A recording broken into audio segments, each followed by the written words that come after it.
On August 5th, 1975, a woman by the name of Carolina Rodriguez was born in Apísalo, Michoacan. Carolina and her family really enjoyed their hometown due to the fact that the scenery was nice and everyone in the town knew each other and treated everyone like family.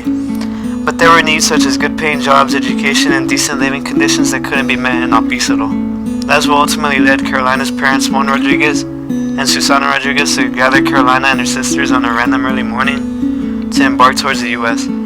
Carolina was shocked and scared, as everything happened in a rush, even to the point where everyone only packed minimal clothes and left many objects and essentials behind. But before they left, Carolina's grandparents gave the family a prayer before they took off.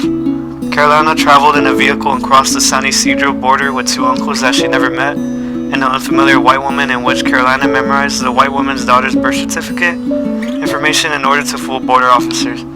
She was able to get through, but her family had to walk through the mountains illegally because they couldn't memorize certain information to fool officers. When she made it to the U.S., her uncles bought her a hamburger and ice cream from Bob's Big Boys in Chula Vista, San Diego, which was the first thing she ate in the U.S., and was the first time she ate a hamburger in her whole life. They all waited for the rest of Carolina's parents to enter the U.S., but Carolina was teary-eyed, worried for her parents, but stayed mentally strong. When they finally regrouped, they went to go live at a stepsister's house, and Carolina and her sisters were enrolled in Morningside Elementary School, then San Fernando Middle School. But at first it wasn't very easy to live and thrive in the U.S. For example, learning the English language is very hard for Carolina, and very little people in the school spoke Spanish, and as a result she got made fun of at times for her accent. And completing projects was a struggle as well because her parents didn't have enough money to buy materials. But she got help from a teacher for both tutoring and getting materials for projects, and the teacher allowed her to go before school started to get help.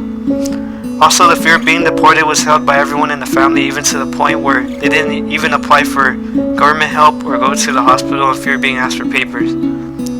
At times, even their own family members that they lived with bullied them for being poor and made them shower outside even in harsh conditions. Later on in her life, things would start to improve for Carolina as she would go on to attend San Fernando High School and graduate in the year of 1993, and in the process she met her future husband, Jose Cruz. She also attended vocational school and got a certificate to become a medical assistant, and as a result she ended up getting a job at USC, in which she worked about 10 years. In the end, the journey to the US was worth the struggle. She improved her education, her family is in a much better situation in all areas. She found the love of her life, and she became a mother and started a family of her own. And she is still proud of where she came from, but also respects the U.S. ideals and will forever be grateful to the country that opened doors for her and her family to succeed.